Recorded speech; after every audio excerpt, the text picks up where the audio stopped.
আহো রংটা মোড়ো খুলে খুলে যাক মন ছুটি পাখি আমারই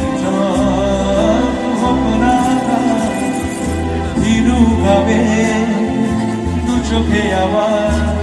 মুখোমুখি দুজন অচেনা এক শ্রাবণ পেল সুজন দু চোখ ভাসাবার যাবে কি মন তোমার কাছে ফিরে আবার বেরিয়ে পথ জীবন দিল কাউকে হারাবার টাটা